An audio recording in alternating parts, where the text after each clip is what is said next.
All right, Facebook's own. Good to see you, Facebook and YouTube. Welcome. It is day 33 of our physical distancing series, fifth week. And I'm kind of excited because today is the first time that I'm trying to teach how to make a survival arrow in a half hour or less. Those of you that have made arrows before, you know that is, it's probably the most challenging thing to make out in a survival situation that I can pick up. I can make anything else quicker, probably, or better, more accurate. And if you've seen the survival shows recently, like the Alone series, which one of our top instructors was on last time, Nikki Van Scheindel, it's very rarely does anybody go out successfully use it. Although in that series episode, a couple of people did get some things, of course. I won't give away the spoiler, but so I'm going to start going through things and do as best we can. Now, yesterday we did survival bow making, and this was the bow that I'm going to use to shoot today. Hopefully at about minute 25, we'll be ready to put this, string this up, do the last final sanding and shape, tillering, should I say, and then fire up an arrow that we try to make right now. So hopefully, you'll get the basics down. I'm also simultaneously, just now at 6 o'clock, it's scheduled to go live a new blog post on arrow making, survival arrow making, and it has links and videos to other people who have done some really good things on various different stages of arrow making.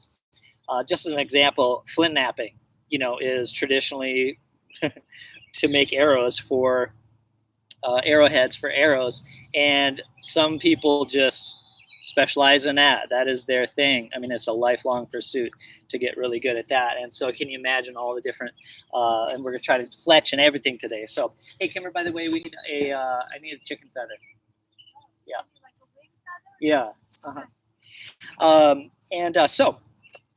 We are at 805 or so subscribers.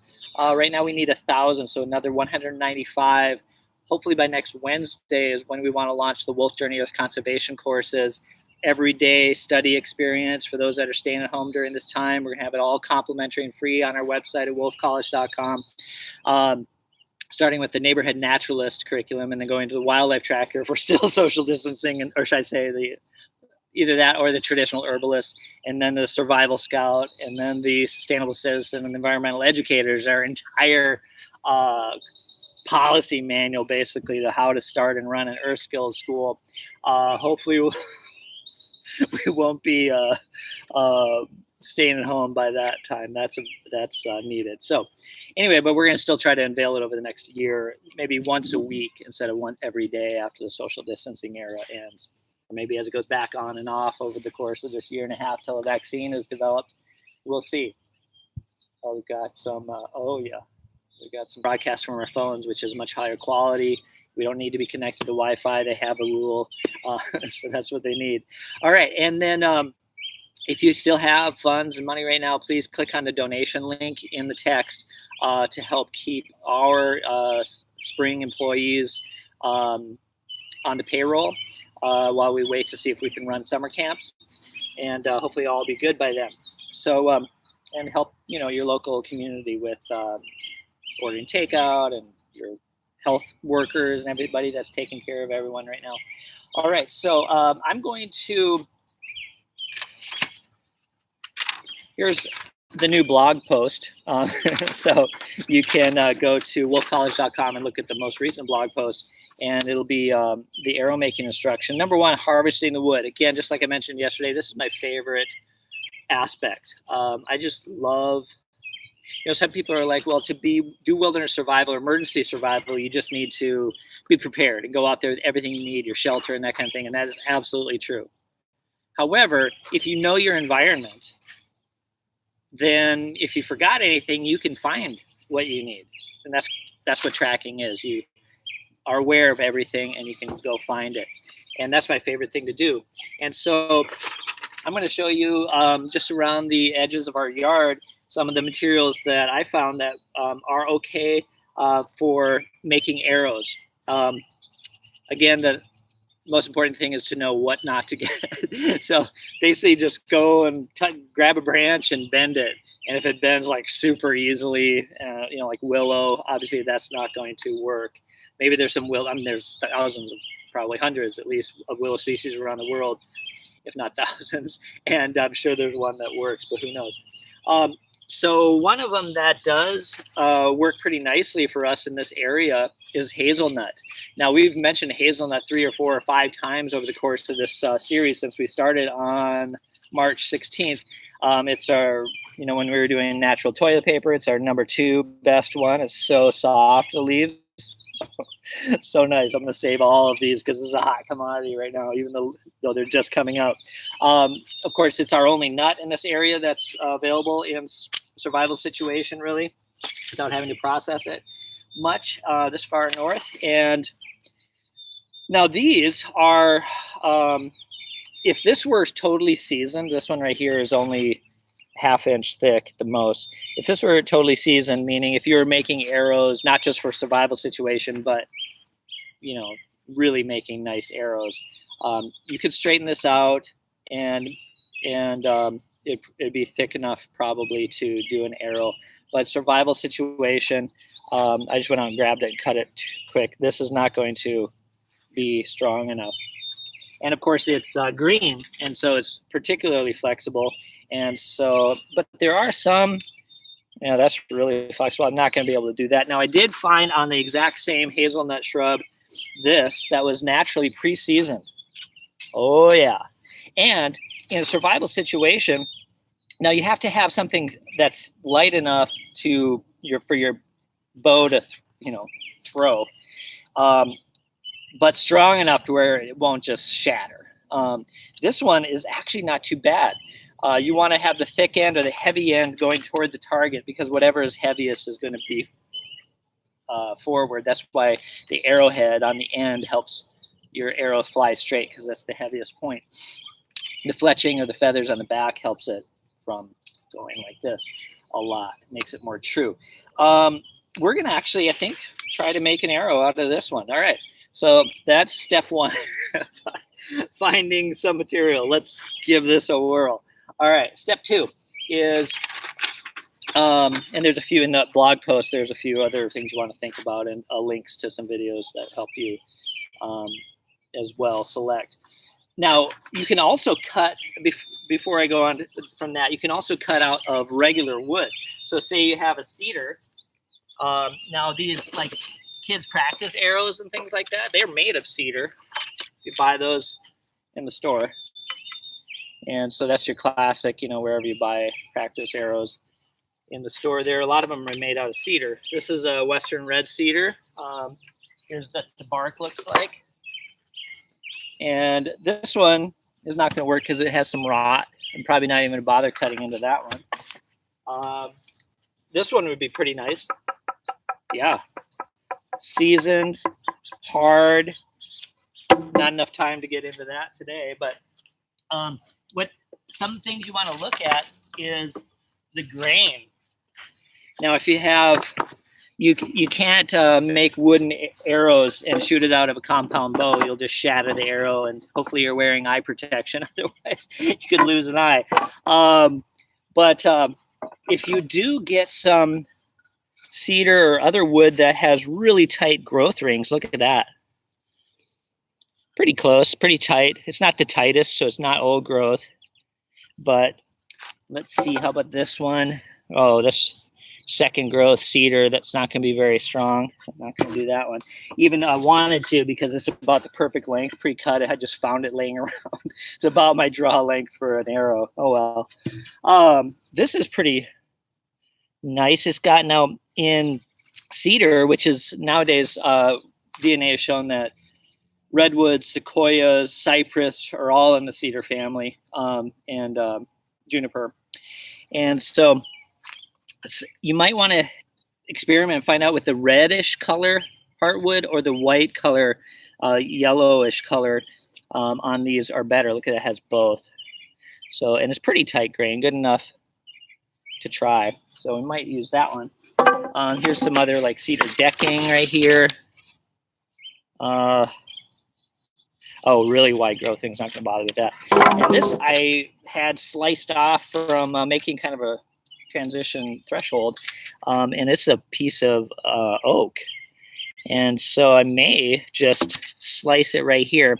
So I'm going to try this one and that cedar. And I'm going to show you right now how to split wood without a axe or anything. You just grab your knife or really sharp rock in nature, and you have to put this on something hard on the ground. So best to do it up on a block like this. You can see it in the Facebook, but not in the YouTube. And or rock or something. So I'm just going to use this, and I'm going to see if I can get this to split straight down.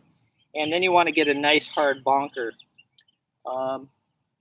Didn't bring a bonker out, so I'm going to have to use this piece of cedar. It's way too big. People that have done this before are probably going, oh, Chris, why don't you bring a nice small bonker out here? All right, so I have to stand up on this, get above it. All right, so now you can see this is splitting pretty nicely. Now, whatever side you pull on, that crack's going to go toward. So if you pull this direction, this will get too thin. If you had something narrow enough to pull on this side, you could start pulling that. But this oak is too hard to even do that. Oh, Kim has brought me a nice bonker. Thank you. Okay? Yeah, it's great. But it's going straight down, so I'm just going to continue with the splitting and see what happens. Yeah, not too bad. It's starting to go out toward that direction a little bit because the grain maybe. Yep.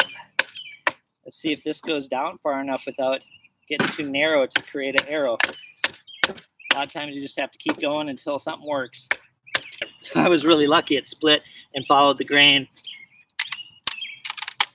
down here. So that got too wide. Well, it doesn't matter if it's too wide because you can always cut off wood, but you can never put any back on. That could turn into a nice little oak arrow, as long as it has enough flex. Now, if an arrow is too stiff, the spine weight is too high, that's also not going to work if you have a really light bow, especially. Now, if you have a really strong, about 50-pound bow or something like that, then yeah, you're going to need a little bit stronger spine weight. But cedar's fine for 20-pound practice arrows. So we could make an arrow out of that. Could make it out of this hazelnut. Could do the same thing, split that cedar down and try that. But we're going to go on to the next here. So shape the wood. Obviously with the oak, you've already got this. And now you can buy from like Three Rivers Archery or other places something to just shape your, and actually you can buy knives that have a nice little arrow making sizer in here so that you can size your arrow down. But now in a survival situation, you're probably not going to have all those things. And so by the way, I started carving this way and the grain is going that way. So I carved and may have ruined this arrow because I split it right here. I'm gonna have to pull this off and see if it's still thick enough. Again, I got to pull on the thin part because that's the part I actually want. Yeah, there we go. And now I have to be careful not to go against the grain on that. So that's a potential arrow. Yeah, I'm going to make that later. But in the meantime, because I don't have to really carve this one at all, we're going to use this one. We're actually going to straighten it out. Now, I'm not sure it is seasoned so much that this is a candle. I'm going to put it right down here. I'm not so sure that it's seasoned so much that I can't bend it just with a little bit of heat. I'm going to put it up higher so that YouTube can see it as well. Yeah. There we go. And so you just need to heat it. You don't want to burn it. And if it's green, say you're starting out with a green piece, as I described in the blog post, you can easily straighten things when it's green with a little bit of heat. Now, when it's dried and seasoned really a lot, then you have to steam it. You need to really get that moisture deep into the grains. See how that feels? Not that warm. So, but you can just try to straighten it out in the field by holding it. That takes a little bit of, energy, which in a survival situation you don't want to waste. So you find somewhere like this and hold it until it dries.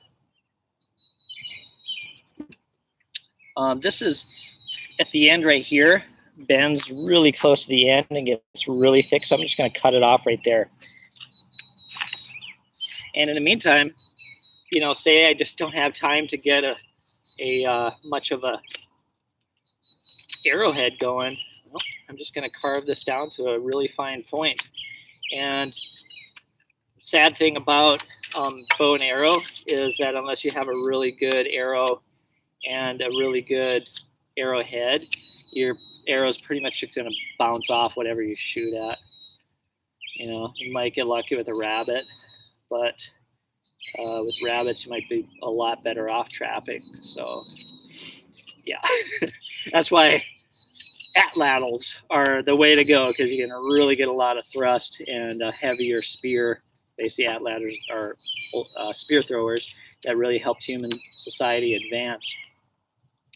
And so, yeah, I mean, I may not take the time in this half hour to straighten that out. I may just try to shoot it like that. We'll see what happens. Obviously, it's not going to go true, but we're going to be shooting in an instinctual way anyway, where you don't aim. So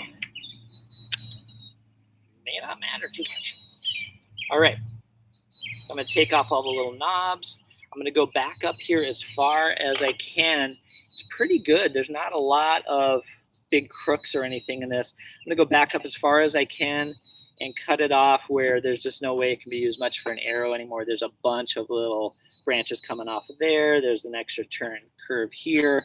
So the straightest part, actually, there it is there, might do it. But I don't want to cut off more than, I decide later that I actually wanted whatever, something on there. So I think I'm going to,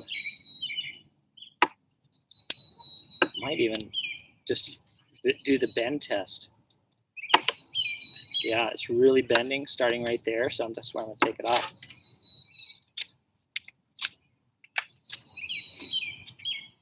I'm going to make a really long arrow because I can always cut more off if I make a mistake and from one direction to the other.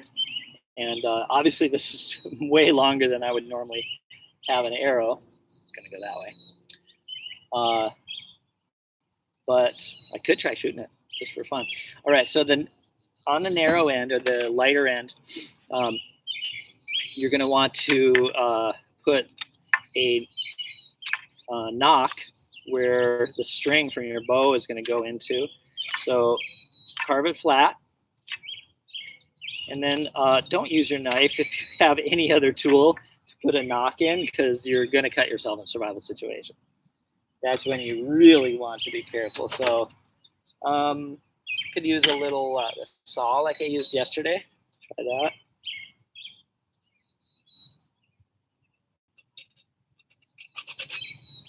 And that's about perfect for the string.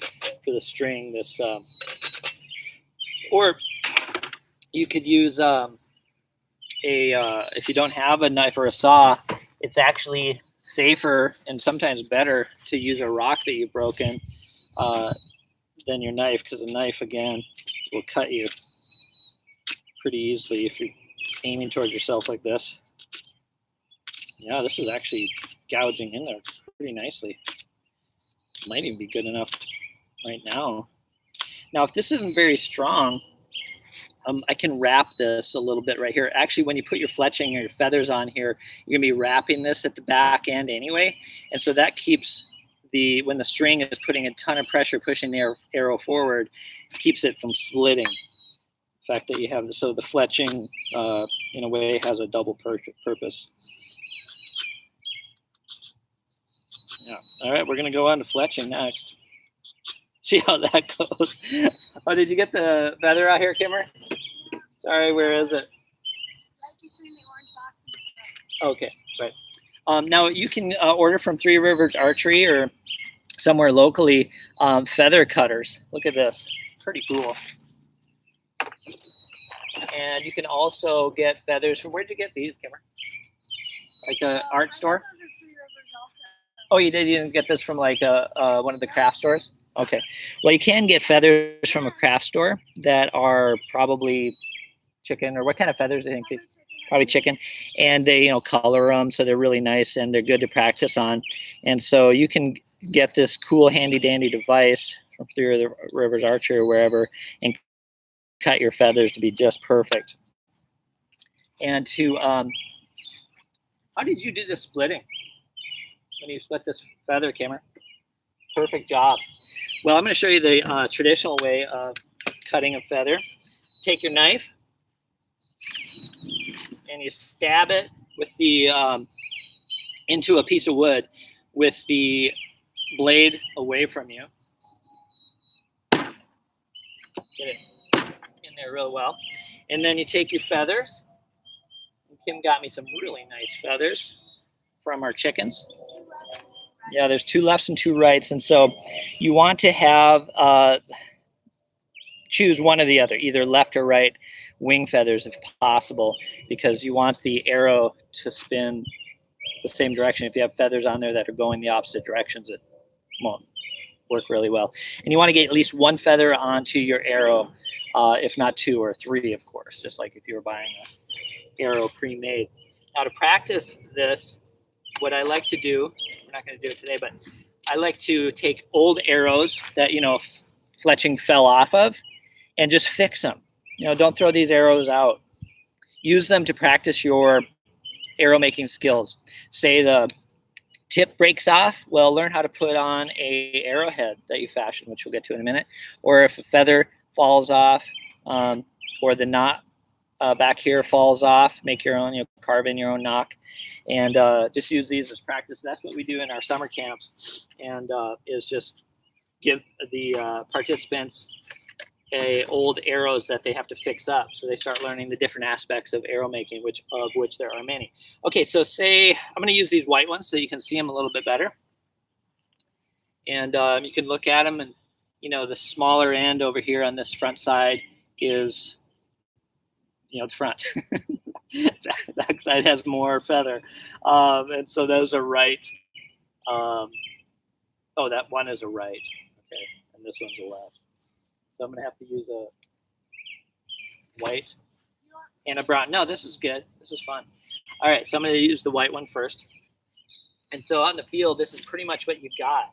You have to, I'm going to use my other knife to kind of get it going at first. I'm going to try to get this close so that y'all can see it. Just been talking with my cousins from Nashville, so really into the y'all. We're going to have a virtual family reunion tomorrow. So if y'all haven't thought of that, it might be a good thing to do with your family or friends that are at a distance, have some kind of reunion by Zoom or wherever. All right, so I'm going to get this going using just by cutting it in half, because you want to get your feather cut in half in order to get a flat surface to stick onto your arrow. And then plywood is really hard to get a knife into.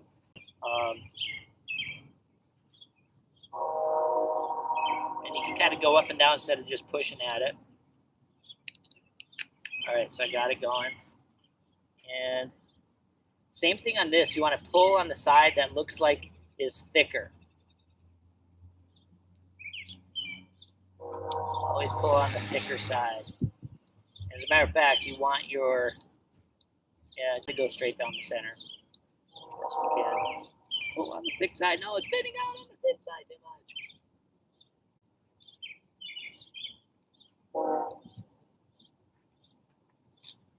Almost pulled too far. Okay, now it's going right down the center.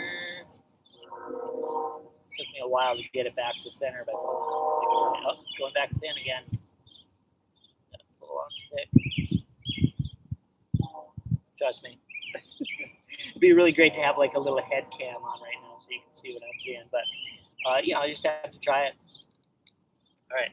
So I got down to about that far, which is fine. Now I can probably at this point may not even be using a lot of this at the end, so I'm not going to bother cutting it off until I shape this. So I could use the handy dandy 3 River shaper, or I could try to. I could just get an example, like say you have a piece of fletching like this, or I could use the fancy one that Kim used, and just follow that example. She used a lefts here, so I can't really follow that example. Oh, I could turn it over maybe. Yeah.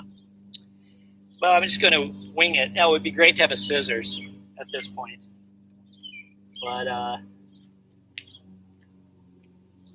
just for instead of shaping, I'm just going to do the survival way and just cut it off at a certain point. There we go. Okay, so that's going to be my fletching. Just putting one on this arrow. Yeah, here's my arrow. Isn't it great? I'm definitely going to spend some time later steam bending that straight. Pretty nice. It was pre-seasoned over on the hazelnut over there. All right, so I've got here from our spruce tree. By the way, I'm going to show you some spruce because spruce is amazing wood. It's so strong. As a matter of fact, their first airplanes were all made out of Sitka spruce. Not all spruces are strong necessarily, but these were hanging down into the lawn, and so I just cut them off. And spruce is super pitchy all the time, and so you can get some pitch in a primitive situation, survival situation. Just use that pitch straight up. But if you can mix it with some charcoal, and you want to. You could try to sand the vein on it if you had some sandpaper. Yes. Yeah, I'm going to take this. I'm going to sand most of this arrow all the way down to get this this off, and then also sand this right here to make it really smooth and straight and flat. I mean, the better this looks, the better it is. And so you want to have the base of the feather forward and the end of the feather toward where you're knocking it, where the string is going to go. So I'm going to just run this feather. Well, actually, I'm going to put this pitch onto the piece of hazelnut, my arrow, and see if it'll just stick on there. And then I'm also going to try to tie it on. And tie it on, in a survival situation, you might have some thread, or maybe your backpack has some frayed edges, and you just pull that thread off. Try not to use your tennis shoes or your shoelaces because you kind of need them for your shoes. Anyway, okay, I'm going to stick this on here now and see if how sticky this spruce is. Probably not sticky enough to get on there. If I'd sanded this, maybe it would be a little bit better. All right, so now, but you can also find in the field, I'm going to move this candle over here to make sure I don't knock it over, because we're not going to spend too much more time straightening this out. But in the field, you could actually find dead, legs of animals and things. And so that's what sinew is. So for those that you don't know, it's just tendon from an animal. You have your Achilles tendon is sinew basically, and you can just pound this out. And this is the absolute best thing for putting anything on, especially feathers, fletching. So I'm actually going to wrap this up with a piece, and sinew can be sticky once you get it wet. It's really sticky. So the way that you pound out sinew is to get a rock of some sort. This is just about perfect. And pound it on another rock. And we're going to need this for our arrowheads anyways. This is some slate, pretty nice and flat. And I'm going to pound out some sinew. Oh yeah, move this. Disturb what I've done so far on that. Oops.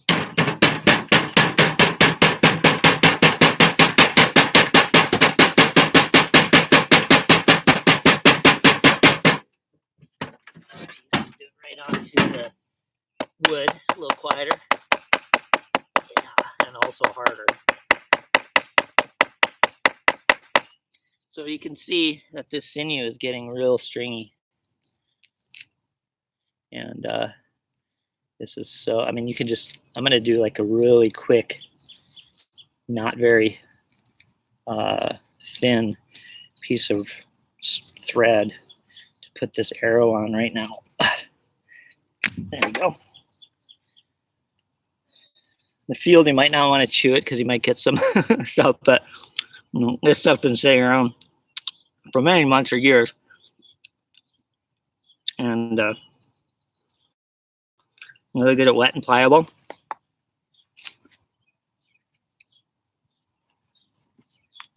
And you really should thin this out way more.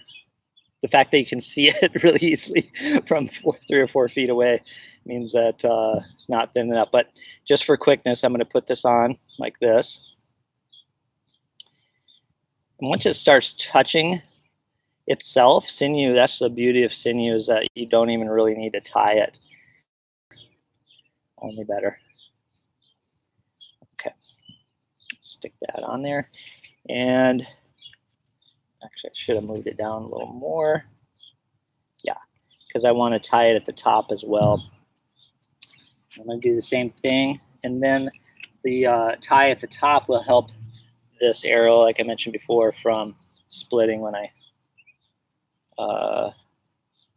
shoot the arrow. By the way, is there anybody out there has any questions? You can type them in since we're doing live stream right now. While I'm working on this, I'm going to mention the next steps and some other notes that you might want to think about while you're doing this. We're already up on, okay, wind. Oh yeah, sealing the arrow. So some things we're not going to get today is that, you know, you want to sand this down really nicely and then burnish it with a rock, something really smooth, to get it super soft, or excuse me, super sealed, so that it's less, any nicks or crannies that are left on the arrow are a chance and a place for it to break. And so just like when you're making your bow, you want to finish it so it's just absolutely like a piece of artwork. Obviously in the field, in a survival situation, you're not going to get to that point, but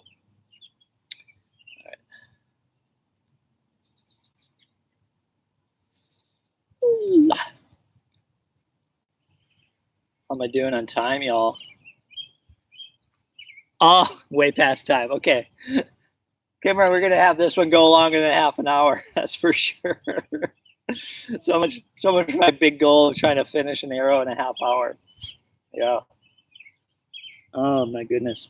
Oh, you know what I should do, maybe think about doing is pulling out some artificial sinew. You can buy artificial sinew.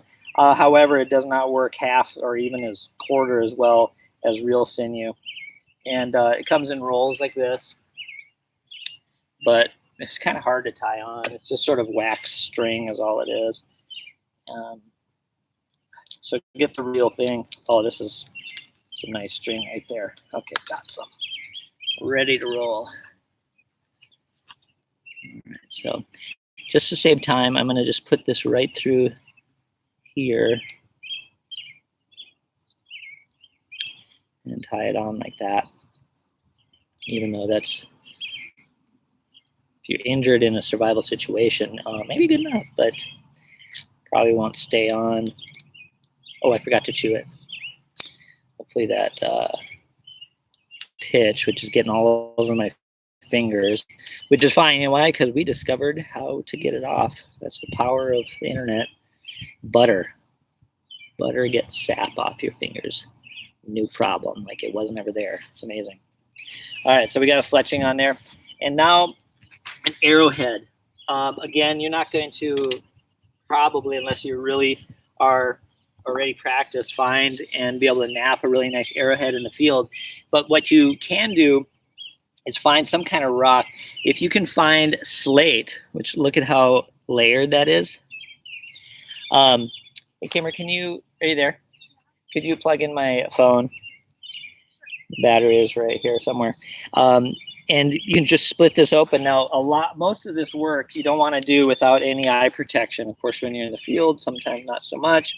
And I think it's over there somewhere. But we're still at 20%. We're okay. I mean, I thought we were going to be okay because I thought we were going to try to do it down to 30 minutes. But it's going to go an hour, y'all. Could it be in the house still? Yeah, very well could be. Okay. I'll just run into the house. Okay. And so I'm going to take this slate and take a rock and see if I can break off a arrowhead. All right. That's what fell off. Pretty thick, but quite sharp right there. Now, to get this side thinner and maybe straighter, like it would be great if I could shape this straight, but this is the sharpest edge, and so I want that on there. And this is fairly sharp here. So I'm just going to rub this against some sandstone. And by the way, I found this cool sandstone that I'm sure has fossils in it. Yeah, actually, that's a leaf right there. I'm not sure I want to use that. There's some more of the same, but it's smaller. So I'm just going to rub it on here. And so, you're sitting around the fire, and you can really get this down to being thin enough. However, for sake of time, we're just going to attach this straight. Yeah, you might need to put it into the middle one down there. Oh, the middle one? Yeah, and so I'm going to I may try to shoot this arrow without anything and see what happens. And then I'm going to put the on and see what happens. So this is the bow from yesterday, if you watched the broadcast. They're made from scratch. And so we broke the other string. So and also you can see the blue a lot easier. I'm going to actually string this up, and we're going to look and see if we need to smooth it out, make it bend a little bit better. Otherwise, I'm just going to shoot and show you how to instinctually shoot an arrow, especially these survival arrows that are almost impossible to aim anyway. So, yeah, I'm going to step through it.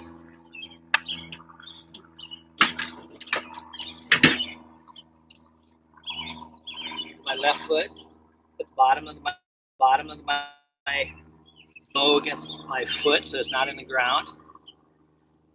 And in this case, it's a green piece of vine maple, and so I can actually bend it myself all the way around to where it's probably going to be good enough. And then I'm going to make half hitch like I showed yesterday,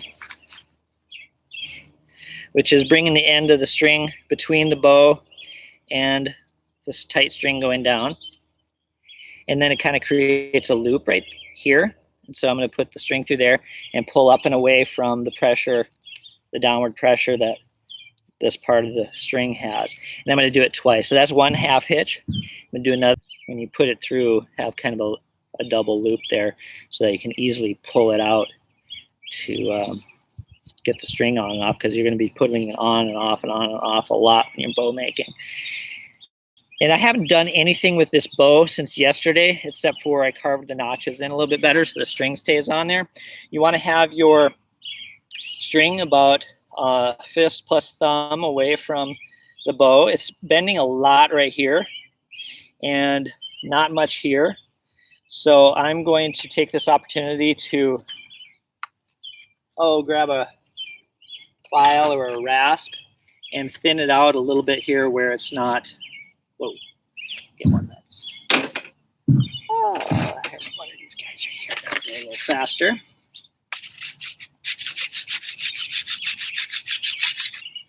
So you want to go work on it where it's, not bending as much.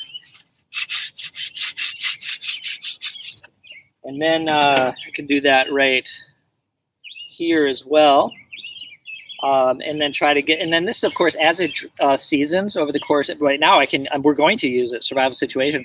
And then you can save this bow. Vine maple doesn't really crack very much. It's one of the very few bows you don't really even, well, I will seal it up just so it seasons slowly and there's less chance of cracking and twisting. But we're going to shoot it like this, even though most of the pressure is going to be right here, even though I should spend time filing, tillering this section right here and here so that it bends more evenly all the way around, so there's not as much pressure here. So because all the pressure is going to be here where my handhold is. I'm not going to pull it back that far right now. Of course, after it seasons, it's going to be really strong bow, as long as I don't break it while I'm doing this. All right, so. Oh. Okay, yeah. Oh, no, I'm good. I was thinking I did something stupid, but I'm not quite as stupid as I thought. All right, anyway, I'll have to do a positive affirmation later. All right, so to shoot, you want to have the stand sideways to the target. You know, you're facing 90 degrees, and you look over your shoulder at the target. You have your bow facing straight down toward the ground in your holding hand. You put your arrow on the target side of the bow. And by the way, in a traditional, hunting situation, you're going to be doing this very stealthily. So you want to have all your arrows on that side already. You don't want to be going like this. You're going to scare off whatever animal and have it ready to roll. And then as you, when you're instinctively shooting, you are pulling back on the string and lifting up at the exact same time and just letting go as soon as your fingers get to your mouth. Now, I'm not going to full draw because, again, it's bending mostly right here. And this is actually going to be a really nice bow. I don't want to break it before I've already tillered out and made it perfectly curved. So I'm just going to pull it back a little ways, and then you freeze.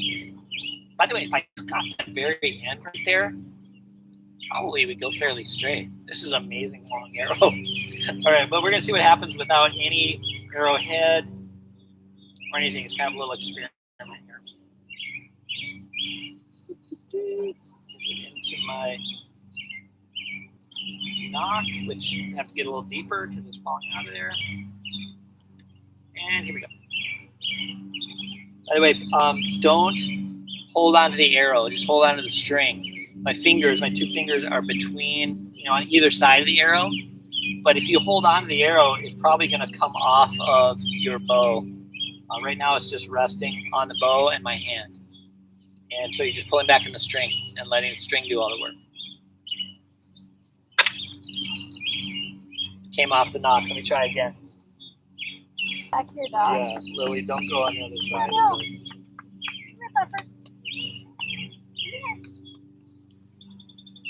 Yeah, it's wanting to spin the opposite direction that I have my knock because there's so much weight down there.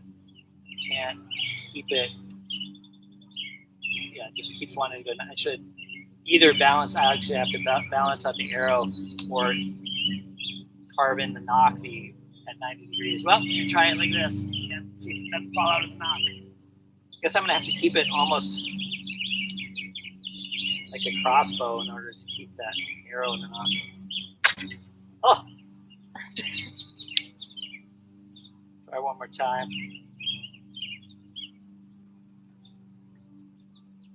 Gosh, keep that.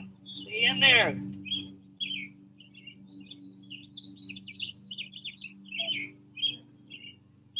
Stay in this knock. Hey! Well, I have to take the saw, my quick knock maker, and put in a knock the opposite direction. Any questions that came up on here?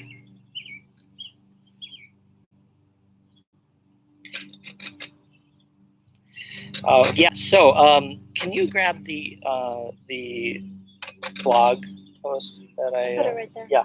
Can you hold it up in front of me? Just want to point out a few notes to people while we are. Do you want me to do that? Nope. Okay. No, because I should have my gloves on. Make sure I don't. And of course, if I had this in a vise, it'd be a lot better. Yeah. Let me see the back side of that. Make sure there are any notes that I haven't mentioned yet. All right, so yeah, that's pretty much it. Yeah, I've covered most everything. Did you mention something that I was? No, I just want to get you your glove. Okay, so I think it may be enough of a. Oh, I'm going to grab my file now. Get that. in there a little deeper.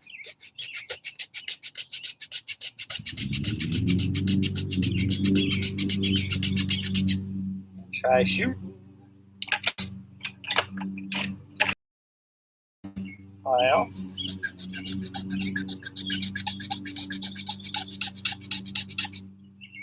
Might do it. Try it one more time.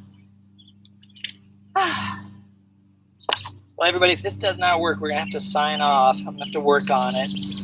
And then let's see you tomorrow. Tomorrow we are going to, tomorrow Saturday? Yeah. Tomorrow Saturday, and our honeybees arrive. And so the live stream that we're going to do at 6 o'clock is installing the honeybees. A friend of ours in town, it's theirs, and they got a new batch that are ordered and arrived, shipped in tomorrow, and they're going to install them at 6 p.m. with us here on live stream. And then Saturday, Sunday, I wanted to do at Laddle's. Monday, installing solar for $100, small solar system. And Tuesday, maybe we'll check back in on the greenhouse and gardens and talk about garden pests like slugs. And other things. Slugs, my favorite. Yeah. Oh, and you guys get to see the mason bees tomorrow, too. Oh, yes. They are mason rocking. Bees are rocking and rolling out there. Okay, here's the big test. Oh, yeah. Where's my eye pro? Lily, better come back here. Come on, pup. Lily's good. Good girl.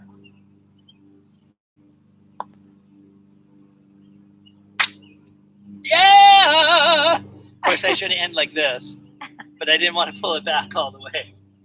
That works really well. I'm really looking forward to finishing this bow and finishing that arrow, straightening it out, and might have to show it when it's all done. Yeah, another let's broadcast. do that. Maybe the Atlatl day by Sunday should have it done. All right, everybody. Thank you so much for watching and for hanging in there past our half hour. It's been almost 50 minutes, and it's our longest broadcast, but it should be because arrow making is a lifelong pursuit, including flint knapping. All right. Thanks. Be well, and I'll see you tomorrow.